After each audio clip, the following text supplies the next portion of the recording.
Hola a todos, ¿cómo están? Quiero contarles ahora algo sobre remodelación de la cromatina del ADN, específicamente lo que tiene que ver con el código epigenético, porque cuando hablamos de epigenomia estamos hablando de la estructura del ADN y no de la secuencia de los genes.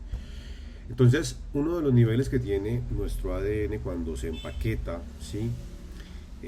Está mediado específicamente por un tipo de estructuras que son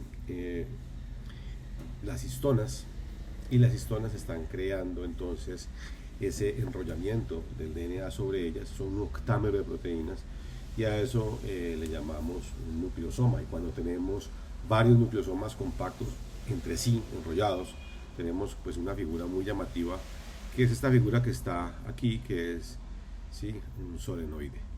Entonces, ¿cómo hace las enzimas para poder entrar hasta acá, la RNA polimerasa, por ejemplo, para hacer el ARN y para llevar ese ARN entonces hasta la traducción para armar una proteína?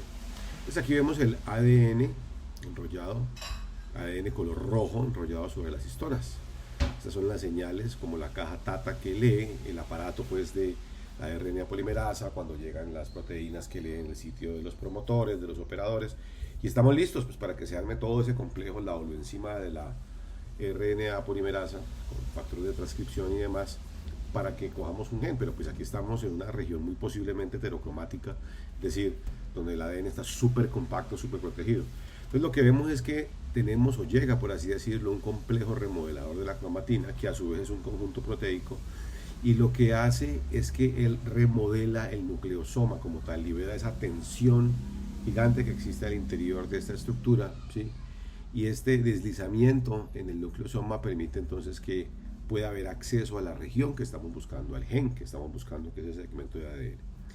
Entonces, después de esto, pues se va a liberar, ¿sí?, esa estructura de la histona y del complejo remodelador, y me queda mi ADN suelto con la señal ahí. Entonces esa maquinaria de transcripción se ensambla, ¿sí?, sobre un DNA libre del nucleosoma. Y entonces lo que hacemos ahorita, ¿sí?, es empezar básicamente a retirar parte de esas histonas, ¿sí? Y esas histonas que se están yendo, que son variantes de las histonas, a su vez permiten un mayor acople de esa maquinaria que queremos usar para la transcripción a esta estructura del DNA. Reemplazamos entonces esas histonas, y después de eso usamos una enzima modificadora de histonas. Esa enzima genera entonces unos patrones específicos, ¿sí?, para que se atraiga toda la maquinaria de la transcripción como tal. Y cuando eso ocurre, pues entonces aquí vemos el nucleosoma y vemos a las proteínas. Estas son las histonas y las colitas que ellas tienen. Entonces entran esas proteínas activadoras de transcripción y entra una enzima como la aciltransferasa de histonas. Entonces lo que se hace es que en algunos aminoácidos específicos, ¿sí?, empezamos a generar las señales de los grupos que debemos de transferir, como los grupos acetilos. Entonces se fosforilan estas regiones de las colas, ¿sí?, y esa quinasa logra entonces, por esa fosforilación, empezar a mover esos grupos acetilos hacia esos extremos de las colas del ADN.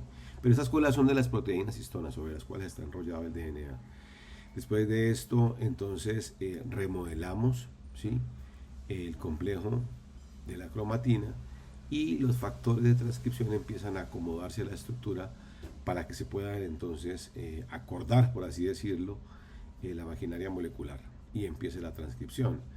Es decir, sí podemos modificar la expresión del gen sin tocar la secuencia del código, pero porque liberamos la región del ADN que se encuentra enrollada y que antes era inaccesible. Entonces tenemos que liberarla. Y esto nos lleva entonces a ver una cromatina, a propósito, pues mucho más suelta, ¿sí? Aquí vemos las proteínas histonas pintadas como estos círculos amarillos, y vemos la interacción de otras proteínas necesarias en el proceso que no son histonas, pero que hacen parte enteramente del proceso de la transcripción. Entonces,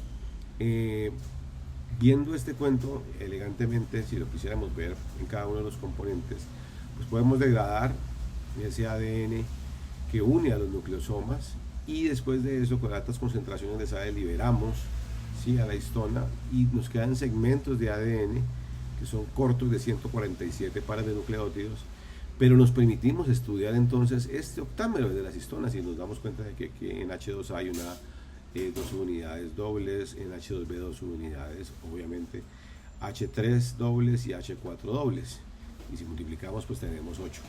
Entonces es sobre las colas que vimos ahorita en amarillo, que sobresalen de las histonas, donde se producen los marcajes, ¿sí?, el etiquetado o tagueo, como se dice en Instagram, para que se pueda proceder a hacer algo. Entonces, si aproximáramos más a la histona, lo que veríamos sería una proteína, ¿sí?, donde se ve la cola de la histona, ¿vale? Y se alcanza a ver, este es el DNA, el que está pintado en gris, enrollando el octámero de histonas que vienen de 2 en 2, 2, 4, 6 y 8, visto de frente o visto de lado. Y son las colas de nuevo que sobresalen sobre el cuerpo de las histonas las que finalmente se van a poder marcar con el código epigenético. Entonces tenemos, estos son los dominios, esta es la proteína del extremo amino al extremo carboxilo, y estos son los dominios por donde ellas se pliegan. Cuando la histona se pliega, ¿sí?, genera, como ya les he contado desde hace unos momentos, estas colas, que son aminoácidos también, pero son sobre esas colas de aminoácidos que los grupos, a propósito, ¿sí?, de las modificaciones del código epigenético, logran acoplarse. Yo le quiero meter un grupo fosfato, voy a buscar la cola. Le quiero meter un grupo acetilo, voy a buscar la cola. Le quiero meter un grupo metilo, voy a buscar la cola. Y es sobre algunas posiciones de esa cola que se puede producir. Entonces, veamos un ejemplo donde está, ¿sí?, este es el ADN y aquí está el octámero de las histonas, y se ven cosas muy llamativas. De la H3, estas señales se están generando en ciertos aminoácidos, el aminoácido 2, 3, 4, 6, 8, una lisina, ¿sí?, una treonina. Entonces se van poniendo grupos, los grupos M son metilos, los grupos amarillos P son fósforos, o sea que se produce una fosforilación, los rojitos son los acetilos y los verdes son los grupos de ubiquitinación con los que se marca para la destrucción. Pero miren, la H3, la H4, la H2A y la H2B, que son las histonas, todas tienen colas, y sobre cada cola se acopla un factor post, ¿sí?, traduccional. Ya ha pasado la traducción, entonces acoplamos estos factores que son como grupos funcionales y bingo, marcamos nuestra proteína. ¿Listo? Entonces, para hablar entonces de esta epigenetic regulation encompasses a number of different modifications to chromatin. These include methylation of the DNA on cytosine bases, a modification that can further be oxidized, as well as modification of the histone tails that emanate from the core of the nucleosome. The tails of core histones labeled here can be altered with distinct chemical modifications, including methylation of histone H3, acetylation of histone H4, and phosphorylation of histone H2B. Euchromatin is often characterized by a more open and accessible state of the DNA, one in which transcription factors have access to their cognate binding sites, and can therefore recruit enzymes, like histone acetyltransferases, that acetylate histone tails and activate genes by recruiting components of the basal transcriptional machinery, including RNA polymerase. Heterochromatin, in contrast, is thought to be characterized by a more repressive, tight bundling of nucleosomes, which impedes transcription factors from gaining access to regulatory sites on the DNA. Methylation of cytosine bases in regions called CpG islands is a hallmark of transcriptionally repressed heterochromatin. These methylated cytosines in turn recruit proteins like MECP2, methyl CpG binding protein 2, and HP1, heterochromatin protein 1.